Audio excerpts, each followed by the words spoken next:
Hello dear students, आज हम the horse की स्टोरी पढ़ेंगे जिनके राइटर कौन है? रविन्द्रनाथ टैगोर। रविन्द्रनाथ टैगोर का जन्म कलकत्ता में 1961 में हुआ था। He was awarded for his work as Gitanjali. उनको गीतांजलि के लिए अवार्ड भी मिला था। He was poet, writer and novelist. वो पोइट भी हैं, राइटर भी हैं, नॉवेलिस्ट भी हैं।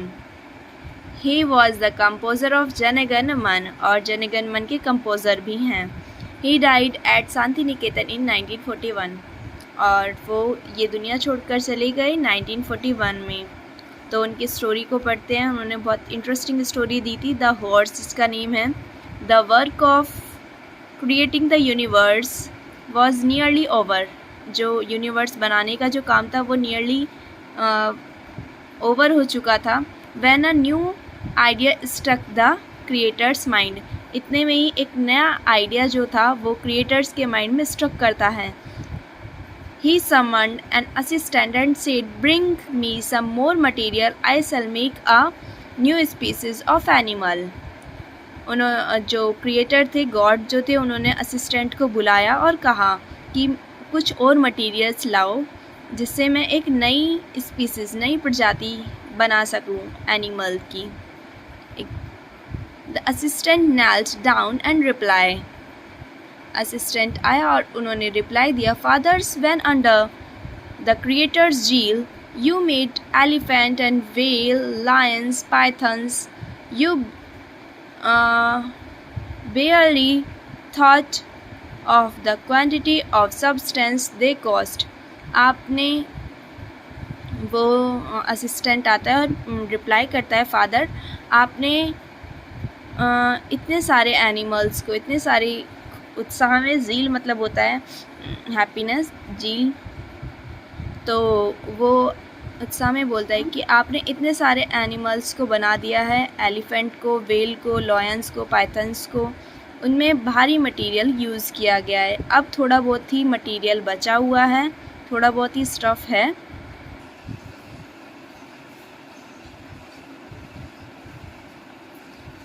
So little is the left of the heavier and the harder stuff. थोड़ा बहुत ही स्टफ़ बचा हुआ है।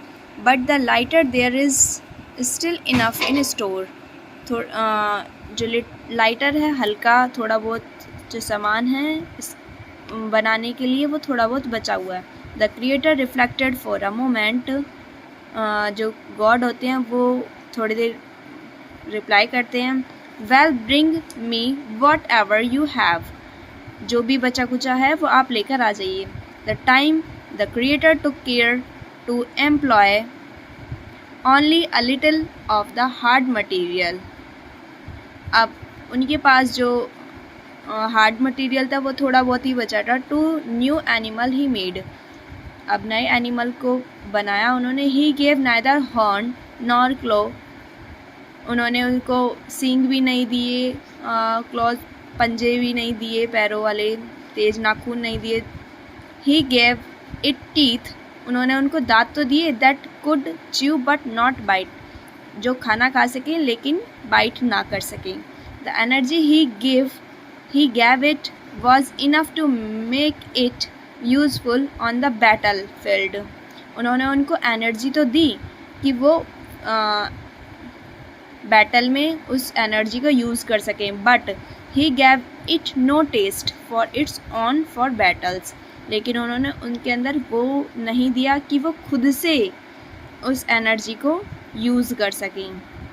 The animals came to be known as the horse. इस एनिमल का नाम उन्होंने हॉर्स रखा.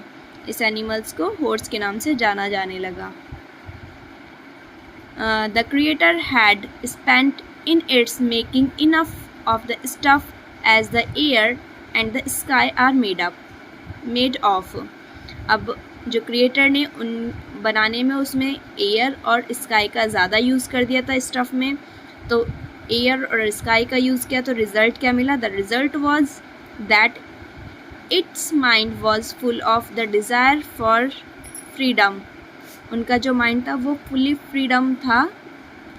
अब स्काई वाला स्टफ फ्रीडम के लिए, तो रिजल्ट क्या रहा था कि उसका माइंड जो था वो फुली फ्रीडम हो गया था, desire for freedom, and it would ran as a race with the wind. और जो वाइंड वाला मटेरियल स्काई वाला मटेरियल था, एयर स्काई वाला मटेरियल फ्रीडम के लिए और एयर वाला मटेरियल रन के लिए। It would dash to point where the sky touch the earth, मतलब वो बस दौड़ना चाहता था जहाँ तक कि वह दौड़ सके, जहाँ तक वो अर्थ को छू सके।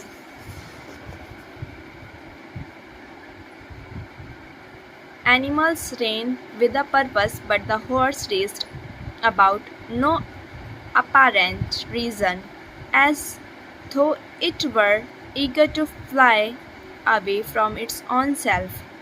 जो दूसरे एनिमल्स होते हैं वो किसी पर्पस से दौड़ते हैं, लेकिन एनिमल का कोई पर्पस नहीं होता, वो सिर्फ दौड़ना चाहता है, सिर्फ और सिर्फ दौड़ना। इट डिड नॉट फाइट, वो फाइट नहीं करना चाहता। It did not pounce on a prey but loved only to run and to run. उसके पास और कोई पर्पस नहीं है, उसको सिर्फ और सिर्फ दौड़ना ही पसंद है। Wise men say that such a thing happen when you have too much of the wind and sky stuff in you.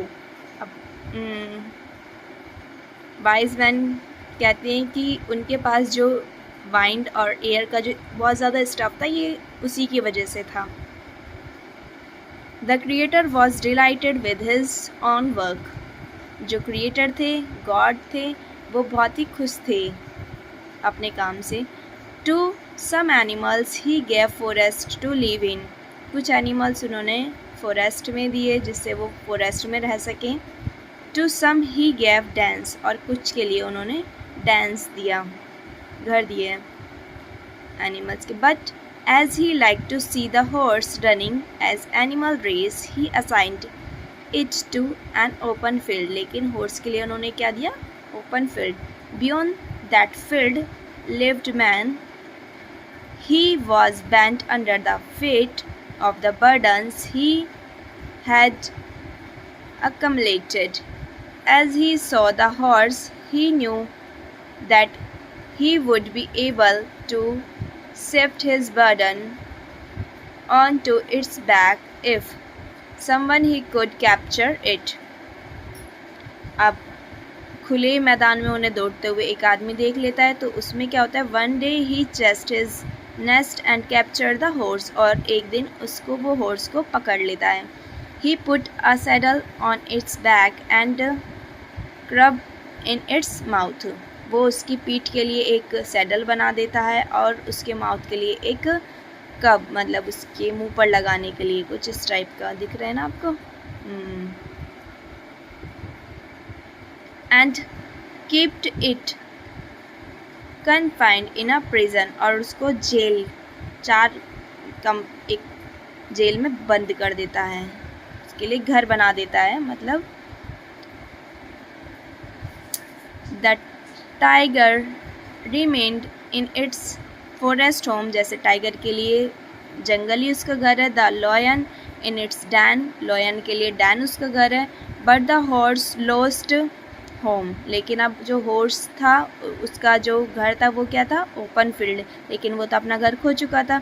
In spite of its deep love for freedom it could not एग्जे bondage, अब उसके पास वो freedom नहीं बची थी।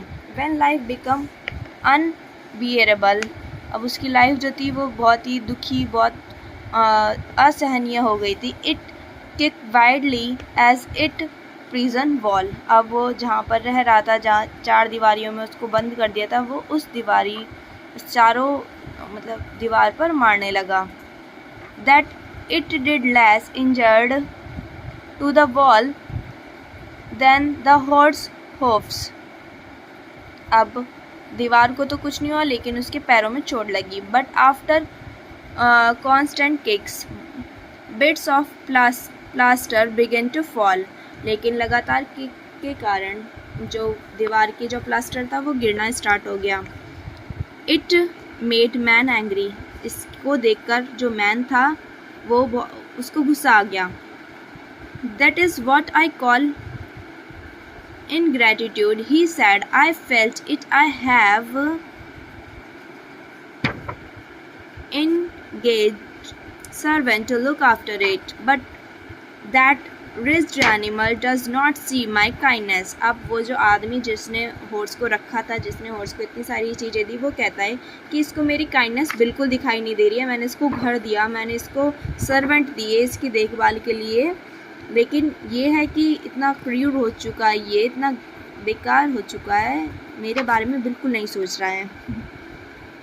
Close and horns it had not, इसके पास close and horns नहीं है। Not did it have teeth, और उसके पास टीथ भी नहीं है जिससे वो बाइट कर सके। Even kicking it had to give up for fear of the whip. All that was now left to it was to neigh, जो हॉर्स की साउंड उठती है वो। One day the creator heard the distressed neighing. अब जो घोड़ा निराश होकर नाइंग कर रहा था, अपनी आवाज़ निकाल रहा था। He woke up, वो जगते हैं। For he woke up from his meditation, वो अपनी मेडिटेशन से जगते हैं। And looked down, और देखते हैं the open field of the earth, नीचे अर्थ पर ओपन फील्ड में देखते हैं। The horse was not there, जो हॉर्स होता है वो वहाँ पर नहीं होता।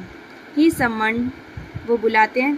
डेथ एंड सेड, वो बुलाते हैं और कहते हैं दिस इज़ योर डूइंग, ये तुमने किया है। You have got hold my horse, तुमने मेरे हॉर्स को पकड़ लिया। That's it, जो डेथ होती है वो बोलती है internal father, you always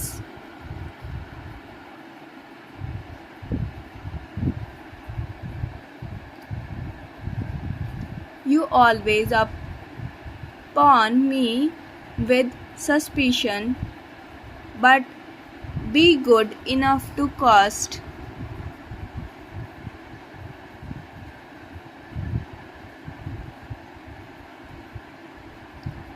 our eyes on the horse of man.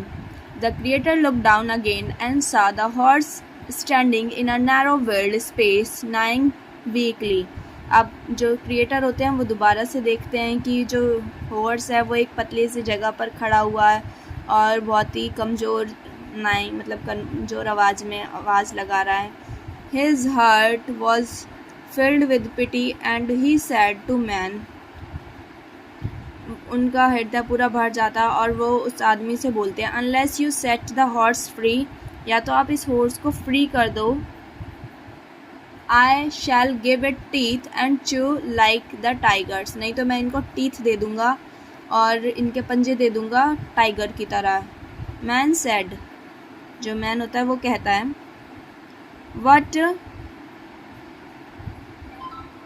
What man said, Father, this creature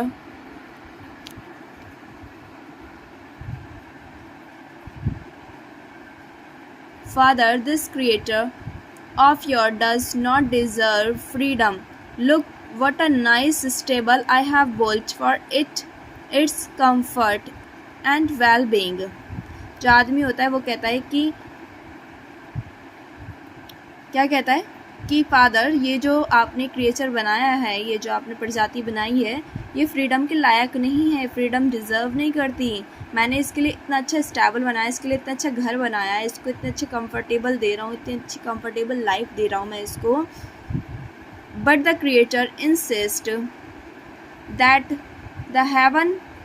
the creature could see the horse but not the cord, लेकिन जो क्रिएचर होते हैं, गॉड होते हैं, वो उसे इंसिस्ट करते हैं कि इसको फ्री कर दो।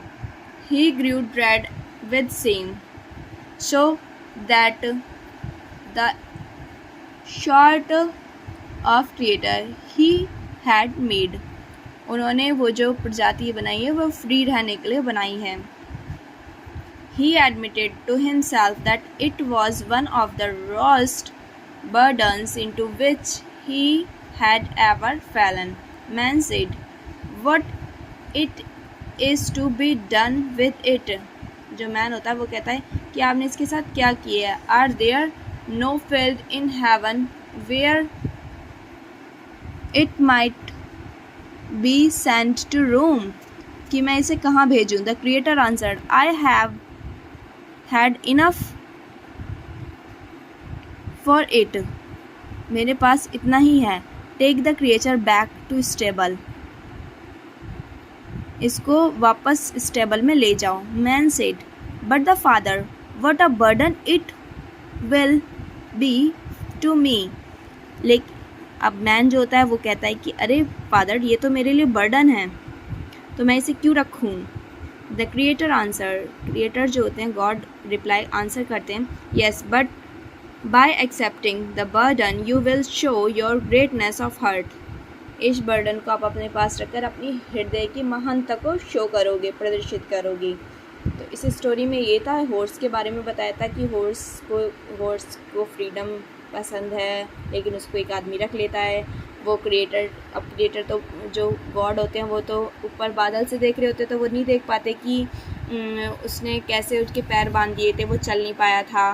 तो वो जो गॉड होते हैं ना, तो उनको लगता है अरे ये कैसा है, ये तो मेंढक की तरह खुदक रहा है बस, तो इसलिए वो उसको वापस भेज देते हैं, कहते हैं अपने पास रखो मैन की चालाकी के कारण, और मैन उसको वापस ले जाता है और अपनी महानता को भी प्रदर्शित कर देता है भगवान के सामने। तो यही इस स्टोरी में था। Thank you for watching.